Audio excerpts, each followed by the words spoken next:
पहले क्वेश्चन समझते हैं। राइट ए लेटर, एक लेटर लिखना है टू द कलेक्टर, कलेक्टर को लेटर लिखना है।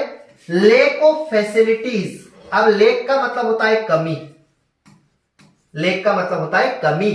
किसकी कमी है? फैसिलिटीज, फैसिलिटीज मतलब सुविधाएं, तो सुविधाओं की कमी के लिए लेटर लिखना है कलेक्टर को, ठीक है ना। Write letter to the collector, collector को लेटर लिखना है। लैक ऑफ फैसिलिटीज, सुविधाओं की कमी के लिए। एंड माल फंक्शनिंग, ये नया वर्ड है आपके लिए, माल फंक्शनिंग। माल फंक्शनिंग का मतलब होता है खराब सिस्टम होना, खराब तंत्र होना। किस प्रकार से? कि जैसे गवर्नमेंट हॉस्पिटल की कंप्लेन कर रहे हैं, तो गवर्नमेंट हॉस्पिटल में ना तो ढंग से डॉक्टर काम कर रहे हैं, ना नर्सेस काम कर रही है, ना सफाई हो रही वहां पे, ना मशीनें काम कर रही है, ना दवाइयां मिल रही है वहां पर। तो पूरा जो सिस्टम है वो अस्त व्यस्त पड़ा हुआ है, ठीक है ना। तो इसे हम कहेंगे माल फंक्शनिंग, मतलब खराब पड़ा हुआ है।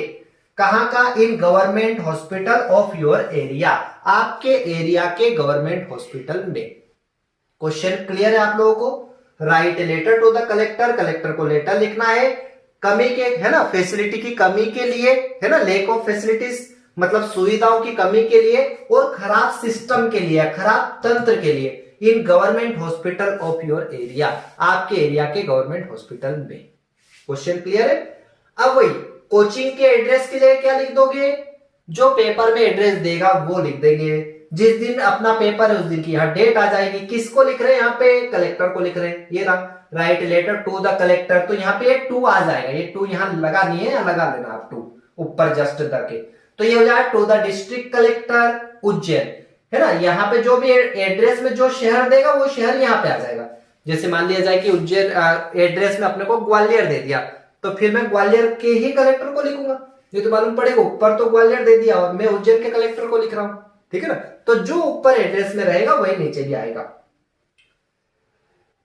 सब्जेक्ट क्या रहेगा अपना? तो सब्जेक्ट अपने को क्वेश्चन में से मिलेगा। क्या करना है भैया? कंप्लेन करना है। किसके लिए कंप्लेन करना है?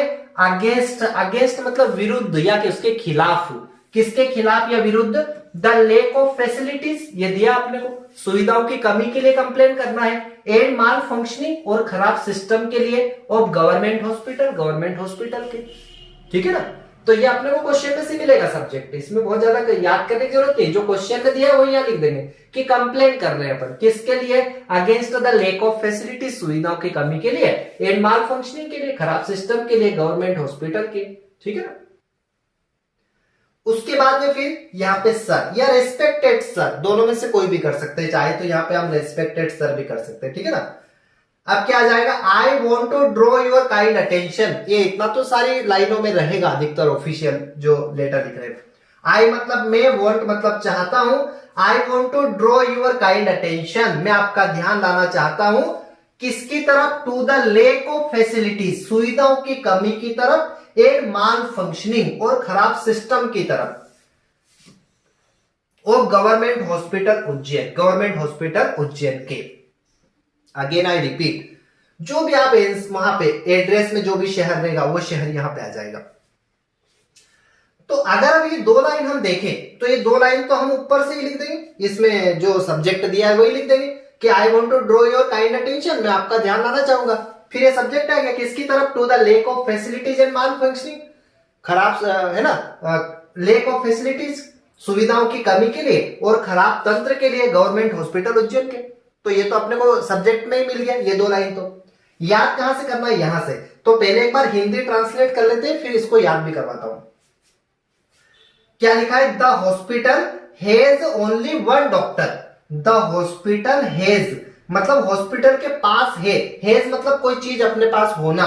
तो द हॉस्पिटल हैज, हॉस्पिटल के पास है ओनली वन डॉक्टर, हॉस्पिटल के पास केवल एक डॉक्टर है। एंड टू नर्सेस, और दो नर्सेस है। भाई हॉस्पिटल मान लो जो भी हो वहां पे, उसके पास एक डॉक्टर है और दो नर्सेस है।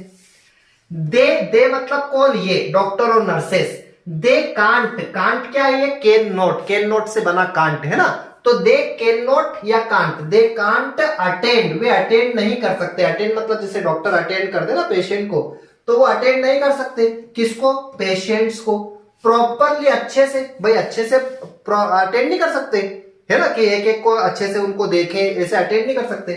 क्यों नहीं कर सकते? कारण बता दिया, बिकॉज क्योंकि अ लॉट ऑफ पेशेंट, क्योंकि कई सारे पेशेंट, है ना, लॉट ऑफ पेशेंट, कई सारे पेशेंट कम कम मतलब आते हैं, कम हेयर यहाँ पे आते हैं डेली, है ना, रोज आते हैं यहाँ पे।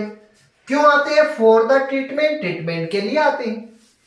एक तो कारण ये बता दिया, ठीक है ना। और क्या है? द एक्सरे मशीन, जो एक्सरे मशीन है, is also mall functioning, mall functioning मतलब खराब होना, तो जो एक्सरे मशीन है ना वो भी खराब पड़ी हुई है।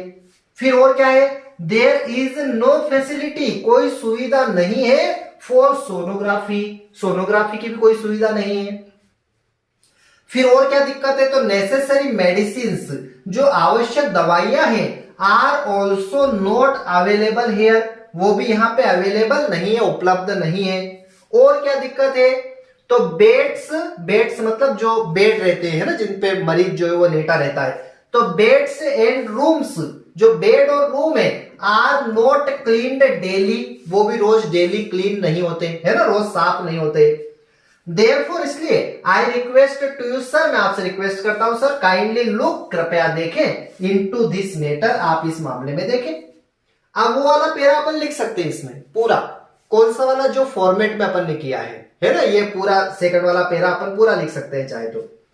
Thanking you an early action is requested, या लिख सकते हैं अपन के an early action is requested, एक जल्दी वाली एक्शन की आपसे रिक्वेस्ट की जाती है फॉर्मेट वाले में, या इसके पहले जो लेटर लिखा है वो है ना, उसमें वो वाला भी लिख सकते हैं, या फिर यही का ये लिख दो, एक ही बात है, या फिर जैसा लिखा है सही लिख दो। देयरफॉर, इसलिए I request to you sir, मैं आपसे रिक्वेस्ट करता हूं सर, काइंडली कृपा करके लुक इनटू दिस मैटर, आप इस मैटर में देखें, सुन जल्दी। थैंकिंग यू, आपको धन्यवाद। इन एंटीसिपेशन, उम्मीद में आपको धन्यवाद। यूवर्स फेथफुली, आपका शुभ चिंतक, और यहां पे नाम आ जाएगा जो भी वो क्वेश्चन में नाम देगा, ठीक है।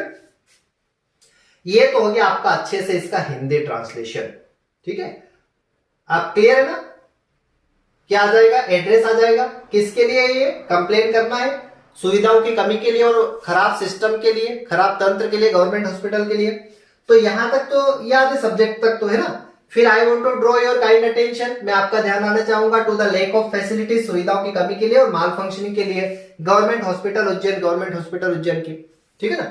तो ये दो लाइन भी आप याद कर लो, क्योंकि ये तो याद ही आपको फॉर्मेट की, है ना। और ये सब्जेक्ट में से ले लेंगे, to the lack of facilities and malfunctioning government hospital Ujjain, ये सब्जेक्ट में से आ गया, बस यहां से याद करना है। तो अब जैसे मैं जो ऑफलाइन क्लासेस है उसमें याद करवाता हूँ भाई, अगर हम इमेजेस के, हमारे माइंड में अगर इमेज पड़ी रहती है किसी चीज की, तो वो आसानी से याद रह जाता है, ठीक है ना। तो इसकी मैं कुछ इमेजेस बनवाता हूं, जैसे मान लीजिए कि यहां से मैं इमेज बनवा रहा हूं कि मान लो हम हॉस्पिटल में गए, तो हमने देखा है कि यार हॉस्पिटल में केवल एक डॉक्टर है और 2 नर्सेस दिख रही है मुझे। जैसे अब जैसे मैं आपको सुनना नहीं है, अब मैं जैसे ऑफलाइन वालों को तो मैं इजीली कह देता हूं भाई आपको सुनना नहीं है, जो लोग वीडियो देख रहे हैं उनको भी मैं इजीली कह रहा हूं ये, कि जब मैं इमेजेस के बारे में बात करूं, मतलब इमेज बनाना है, मतलब जैसे कोई व्यक्ति कहानी सुनाता है ना, तो कहानी सुनाते सुनाते इमेज बनती जाती है, तो इसी प्रकार से इसमें भी इमेज के थ्रू इसको याद कर सकते हैं, ठीक है ना। जैसे मैंने कहा कि एक इमेज बनाओ कि आप हॉस्पिटल के अंदर गए, मान लो किसी से मिलने जाते हैं हम हॉस्पिटल में, तो आप हॉस्पिटल के अंदर गए, हॉस्पिटल के अंदर जैसे इंटर हुए तो आप देखो कि एक डॉक्टर दिख रहा है आपको और 2 नर्सेस है, तो अब आपको वो डॉक्टर और नर्सेस जो दिख रहे हैं ना, उससे पॉइंट आपको याद आना चाहिए, क्या? कि हॉस्पिटल के पास एक डॉक्टर और 2 नर्सेस है। अब मुझे ये इंग्लिश में लिखना है कि the hospital has only 1 doctor and 2 nurses. फिर आपको देखना है कई सारी भीड़ उनके सामने आई है, कई सारी भीड़ है, अब वो अटेंड नहीं कर पा रहे, बिल्कुल एकदम बहुत ज्यादा भीड़ है, वो अटेंड कर ही नहीं पा रहे, तो they can't attend the patients properly attend नहीं कर पाते। क्यों?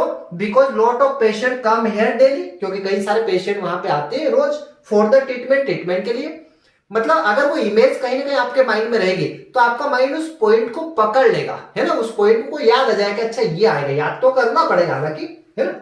फिर मान लो मैं हॉस्पिटल के थोड़ा सा और अंदर गया, या फिर मैंने चढ़ाव चढ़ के ऊपर फर्स्ट फ्लोर पे पहुंच गया, तो मैं फर्स्ट फ्लोर पे देखा कि यार एक रूम है, उसके अंदर एक मशीन पड़ी हुई जिसमें जाले ही जाले हो रहे, तो एक्सरे मशीन है सपोज करो, है ना, ये एक पिक्चर बना रहे हैं एक के बाद एक, तो एक्सरे मशीन खराब पड़ी हुई, तो x-ray machine is also malfunctioning. फिर मैं थोड़ा सा आगे गया तो एक रूम था, उसके ऊपर लिखा था सोनोग्राफी, लेकिन वहां पे कोई फैसिलिटी नहीं थी, वो में लॉक लगा था, तो there is no facility for sonography, यहां से there is no facility for sonography. फिर आगे गया, मान लो मुझे दवाई लेनी थी तो मेडिकल पे गया मैं, तो दवाई भी नहीं मिली मुझे, तो necessary medicine are also not available here. जो नेसेसरी मेडिसिन है वो भी वहां पे उपलब्ध नहीं है। और फिर आखिरी में जिससे मिलने के लिए गया था उसके रूम में जैसे ही गया तो मैंने कहा कि यार बेड और रूम भी क्लीन नहीं होते, यहाँ तो बड़ी गंदगी फैली हुई है। तो beds and rooms are also not clean daily. अब ये इमेज आपको क्या करेगी, ये इमेज आपको पॉइंट्स याद दिलवा देगी, ठीक है ना, याद तो करना पड़ेगा पर वो याद दिलवा देगी। कैसे कि भाई सबसे पहले क्या आएगा, ये 2 लाइन तो आपको इसमें से आ जाएगी, पर यहां से अगर मैं याद करने की बात करूं तो क्या आ जाएगा कि यहां से ऐसा आ जाएगा कि मेरे दिमाग में एक इमेज बनेगा, अच्छा वो 1 डॉक्टर और 2 नर्सेज है, तो the hospital has only 1 doctor and 2 nurses. फिर वो बहुत सारी भीड़ वो अटेंड नहीं कर पाते, तो they can't attend the patients properly because lot of patient come here daily for the treatment के लिए कई सारे यहाँ पे आते हैं, है ना। फिर चढ़ाव चढ़ के गया तो क्या आया, एक्सरे मशीन वाला पॉइंट आ जाएगा कि x-ray machine is also malfunctioning. फिर क्या आएगा, अच्छा सोनोग्राफी वाला आएगा पॉइंट, तो there is no facility for sonography. अच्छा फिर क्या आएगा, मेडिसिन वाला आएगा पॉइंट, है ना, क्योंकि फिर मेडिकल पे गए। ये लिंक बना ना एक के बाद एक स्टोरी कि देयर इज नो, है ना, कि necessary medicine are also not available है। और उसके बाद क्या आएगा, अच्छा बेड और रूम भी क्लीन नहीं होते जिससे मिलने गए, तो बेड्स और rooms are not clean daily, है ना। ये Therefore, I request to you sir, इसलिए मैं आपसे रिक्वेस्ट करता हूं sir, kindly look into this matter, कि आप इस मैटर में देखें सो जल्दी। थैंकिंग यू इन एंटीसिपेशन, उम्मीद के साथ आपको धन्यवाद। यूअर्स फेथफुली आपका शुभ चिंतक, और यहाँ पे नाम आ जाएगा। तो इमेजेस बनवाने का मेरा एक ही मकसद है कि आप इमेज के थ्रू वो पॉइंट्स अपने को याद रहते हैं, क्योंकि हमारी जो माइंड है ना, हमारा माइंड एक्चुअली इमेजेस को याद रखता है, वर्ड्स को याद नहीं रखता। जैसे अगर हमें कोई थॉट आता है, विचार आता है, तो विचार किस रूप में आता है, इमेज के रूप में आता है। मान लो मुझे किसी टॉपिक पर लिखना है, तो मैं किसी टॉपिक पर तभी लिख पाऊंगा जब मुझे कोई इमेज आएगी, यहाँ पे कोई विचार आएगा तभी, है ना। तो जो भी हम याद कर रहे हैं ना, उसकी इमेज बना के याद करो, ठीक है ना, तो वो आसानी से याद लंबे समय तक रहेगा।